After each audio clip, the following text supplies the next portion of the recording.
สบายดีทักทายสบายดีเด้อทุกคนที่เขามารับชมคลิปบ่าวคำใบนี่คำใบเองเลยมาลินกองครัวซื้อกองทุกคนเข้ากับบริคิดว่าสิไทยลองมาถ่ายเบิ่งทุกคนเข้าตอนมาเข้าก็บริไทยผู้วิวงามเลยทุกคนโอ้ลมหมดเย็นดีทุกคนบรรยากาศยังแรกเด้อทุกคนเด้ออยู่กองครัวซื้อกองโอ้งามเด้อคุณเนาะเป็นหาปูหาปลาเนาะฮะทุกคนหากินแบบธรรมชาติโอ้โหว่าเพิ่นได้ไล่หรือว่าได้น้อยมากับน้องสาว2 คนโอ้คนก็เริ่มเมื่อไล่เลยที่คนไล่เลยคนตัวมีก็มีซ่องตัวมีก็มีแต่ว่าเข้าเมื่อเลยคนหอมโอ้ได้ปลาใหญ่ป่ะด่าแม่นบ่ได้ปลาใหญ่โอ้นอนทุกคนป่าเลยมีป่าอยู่หลุมนี่เฮาซื้อว่าเฮายืนอยู่นี่แหละอันนี้เนาะทุกคนแบบว่ามันคือมีป่าหน่อยๆตัวหน่อยมาต่อด้วยเบื้องกองเขามันจุ่มได้อยู่บริเวณนี้อันนี้ทุกคนเห็นบ่ป่าทุกคนโอ้หน่อยเห็นบ่โอ้ป่าเขาป่าทุกคนป่าน้อยเห็นว่ามันจิกตีนเขาทุกคนเด้อเขาชิลองให้เบิ่งอีกเด้อทีนึงเลยทุกคนบูว่าทุกสาวเขาจะกันน้ำได้บนเรือบ่ได้อันนี้โอ้โหปลาซิวนะซีเมนเฉพาะว่ายังตีมเด็ดอยู่หนามนี่โอ้เฉพาะว่าโอ้ปลาลายสอบพอจะเปียกจะหน่อย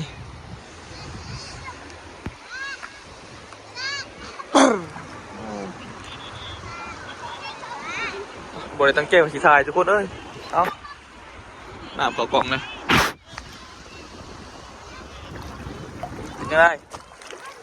มวนบ่มาบ้านเจ้าฮะโอ้มวนคอยตี้บ่มวน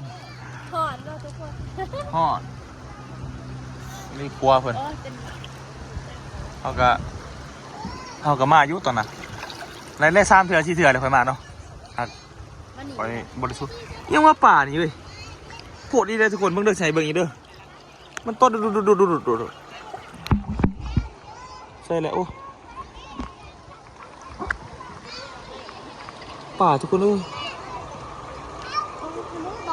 ส่งอาหารแล้วค่ะมาส่งเห็นบ่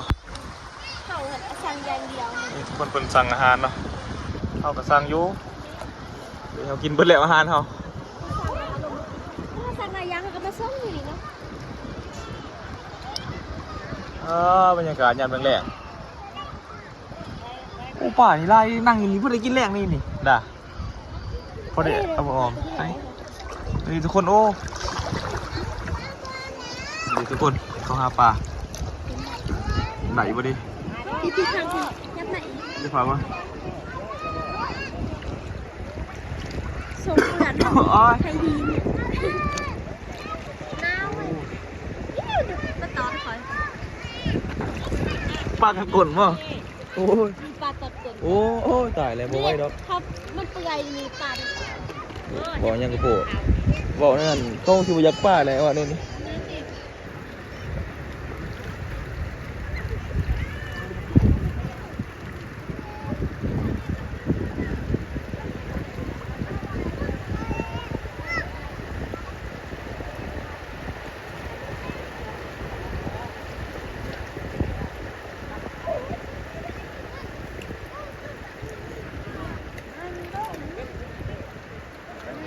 คุณปินไปบ้างฮะเขาได้อยู่ปะมันไกลไปคอยว่าสิยางไปทางเขาทุกคนเขาหาปลาเนาะโอ้อะไรวะหรือว่าจะไหนมุมไกลจริงตีโอ้เอาหน่อยนะโอ้ยเนาะ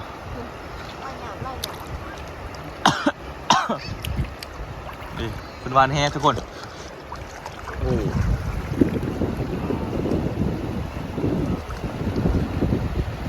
ากาศยามแรงโอ้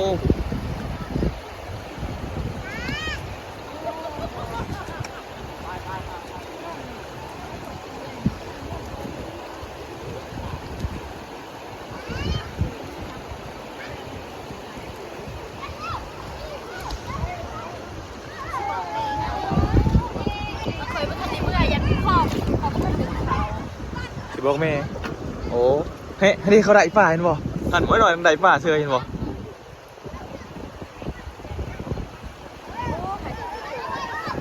อยู่ในกระทุงมันได้อีหลี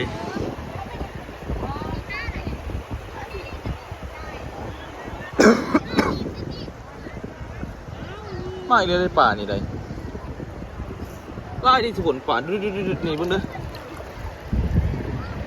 โทรศัพท์มันถ่ายคลิปบ่ได้แล้วนี่อันนี้ทุกคนเห็นบ่เอาอีปลาซิวบ่ได้ปลาอย่างเดียวจะบอกเขามาเขาก็ได้ไล่เติมแล้วจะได้เมื่อบ่ฮะ ผู้ชื่อโทรหาเขาในทางซ้ายไปเลย แม่จะบอกเบิ่งเขาสิจับปลาเด้อ ต้นชายเขายืนเซ็กซี่ บ่ถึกสิอีหยังผู้ แบบเถาะ โอ้บ่ไหวดอก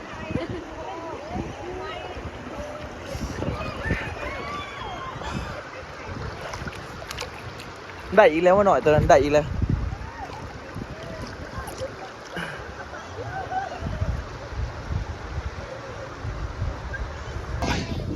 ขึ้นแล้วทุกคนหนาวแล้วลมมาแล้ว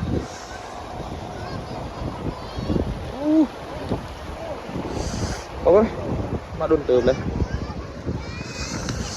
น้าวไปแบบเนาะ นาจุดดำโอ้ยไป เติมคอยจ้า คือที่แม่ป้านี่หักว่ะเอาขึ้นไปเข้าบ่เอาขึ้นเข้าเอาขึ้นไปเข้านะต้นเขา ชุดจุดหา ได้แล้วนี่เอาไปพวนเขาก็จะขึ้นแล้วนี่อ่ะไปหนาวเลยทุกคนมาแต่พวนโอ้ยเก็บตีนเลยโอ้สนุกแต่เนี่ยคนได้ยางได้เก็บตีนนี่ ล็อกได้อยู่เปลี่ยนโทรศัพท์ กลัวเลยเด็กดอก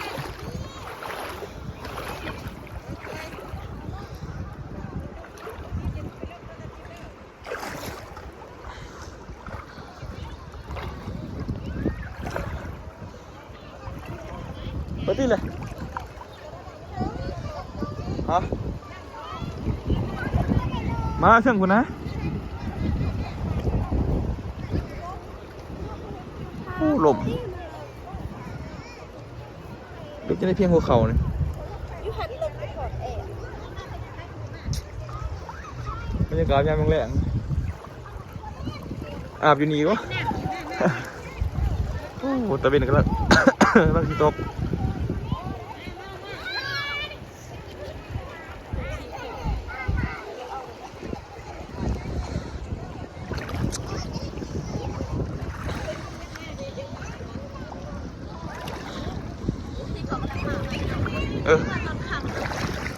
โอ้ย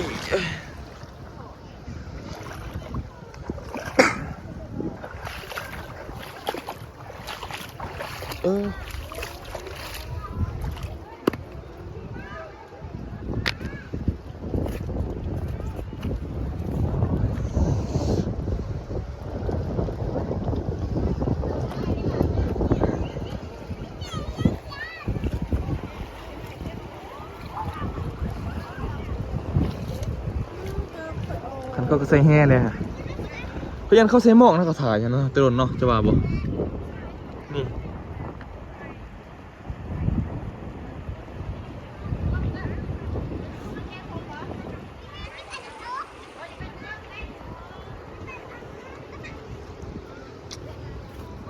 ไว้ทวนเขาจะยางขึ้น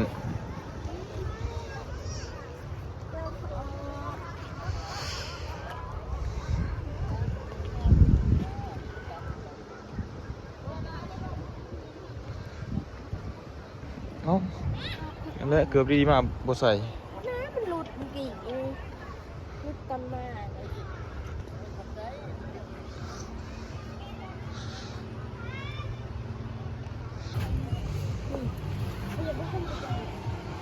ย ทุกคนเนาะ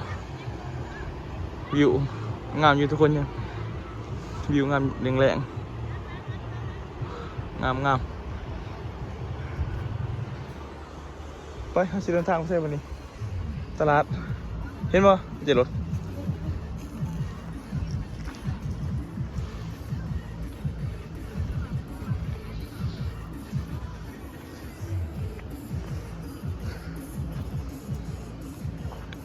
โอ้รถเพิ่นมาลินทุกคนบรรยากาศยามแรงมวนเลย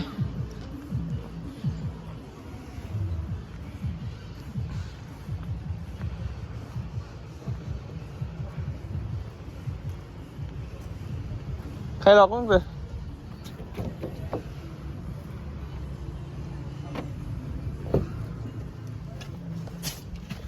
โอ้ย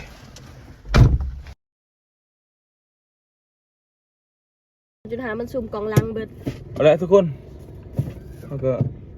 ขึ้นมาแต่อาบน้ำนี่ต้องจะไปใส่ต่อเบอร์ไปใส่ อาหารแนวอร่อย ตลาดบ่ตลาดชื่อกองเขานี่บ่ ไป เบอร์ไหน ไปซื้อก่อนแล้วไปนี่ก็ได้นี่ร้านตลาดนี่ เขาก็บ่จักเด้อทุกคนเขากำลังมาอีกประมาณจะเถื่อปะก็มาอยู่มาครับเขาบ่ได้เข้ามานี่ เพื่อนอีกตุนนึงนี่เปิดเพลง นี่บ่ ตุนได้บ่ได้ไป หมู่เจ้าบ่ เอ้าผูกแขนนี่ค่ะบ่ได้ไปเปิดแอร์ที่ได้เปิดแอร์เบิ่งดีรถจักรรถใหญ่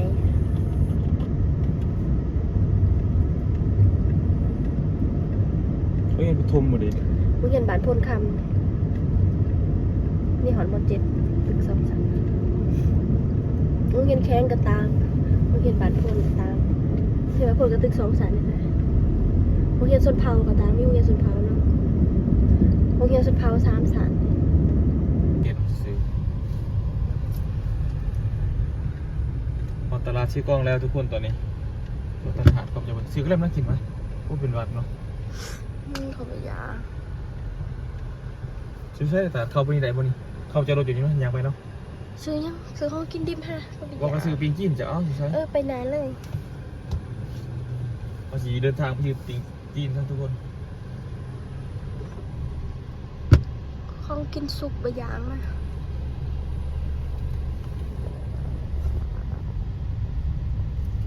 หักเขาในมันก็มีเป็นตะแสบน้ำหวานก็มีเลย อ๋อเนี่ยเจ็บคออยู่ มีน้ำหวาน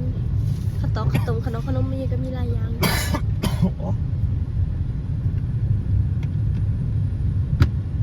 มีอาหารเคฟก็มีเนาะขายผัก จะซื้อยังมากินมั้ยอาหารทะเลกินตลอดอยู่ ว่านะ พอแล้วพอ จะเลยเป็นตับเป็นไตอู้เขาขายเล็กๆออกนะมัน วันจันทร์โอ้ยไม่ใช่ปิงหาปิงกินไก่บ่ ไปอีกรถนี้ก็มันทำคือกันถ้าคือต่ำกว่ารถเท่าเนาะไปเลยจบบ่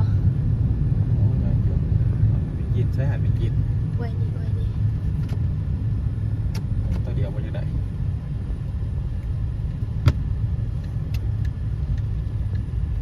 จะเข้าเปิดจากบ่อมือนี่ ยังไก่บ่ นี่เธอหาดทะเลสดอาหารตามสั่งไปอนุสิตไปทันปิด นี่เขาออกมาหนองในคันอยู่ในยันหาดลายเป็นโซน โซนตลาด อันนี้ซอยหนองนี่นี่ได้นี่ ข้อนี้บ่ ใช่แล้วนี่อาหารปีกจีนทำมาห่อแล้วมีติ่งจีนมีตำสม เอาไปกินเยือนเหรอ ซื้อมากินอยุ่เพื่อนจ้าพูดจอดไปอีกนาอีกไปนาอีกน้อยนึงอย่ามันอยู่ไกลเส้นทางโผล่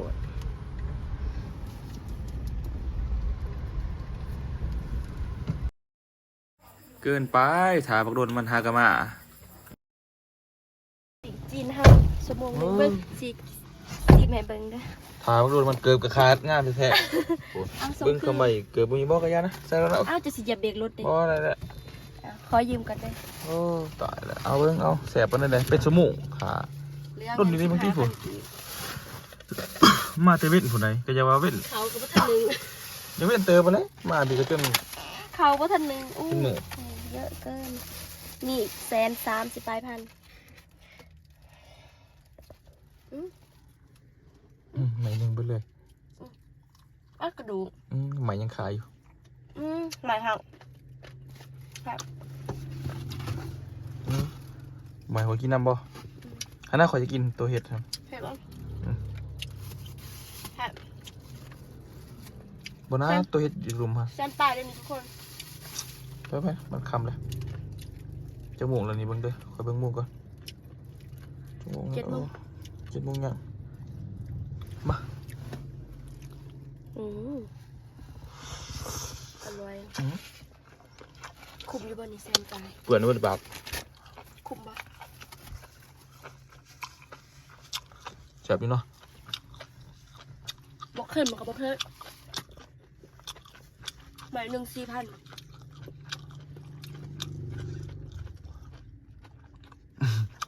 อ๋อบ่ต้องเว้ากินอย่างเดียวเว้าอย่างที่ได้กินกันเลย ขาเรื่องหนึง อือ แป๊บชื่อ ใส่เอามาสิมีกโอ้จนคำจนมืดเนาะ ขากินชั่วโมงนึง คลิปก็โอ้ขาตกผู้พร้อมข้างในก็ต้องขอโทษขออภัยเด้อ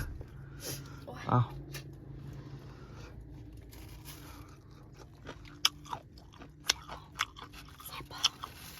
บ่แซ่บทอ สบายดา ใครจะไปหนัง ครับ อ้าว ทุกคน ตีนทุกคน พออะไรกินไล่พุ่นยังยืนขึ้นเลยเบิ่งท้องบ่ได้ยังฮะ บุกแบบก่อน เอาเอาก็สิจบคลิปเพียงเท่านี้คนเอาฝากหน่อยฝากกดไลค์กดแชร์หน่อยดิ ฝากกดไลค์กดแชร์กดติดตาม2 บาทคำใบในเด้อทุกคน ฝากเด้อทุกคนเด้อกดไลค์กดแชร์ให้บ่าวคำใบเนี่ยสองยังบ่ผ่านนั่นนี่คนติดตามผ่านแล้วยังสมองแล้วบ่ทันผ่านเบิ่งบ่าวคำใบยาวๆไปนี่เด้อเบิ่งกันแน่ ถามคันโฆษณาเนาะค่ะแมันบ่ บ่ต้องครับกันขี้คร้านเบิ่งกับเปิดป้ายอย่างกันแล้วทุกคนเปิดป้ายอย่างจนมันเบิดเองว่ะเอาทุกคนขอบใจที่ติดตามพอกันคลิปหน้าบ๊ายบายเอาสิเดินทางกลับไปอีกทุกคนบ๊ายบาย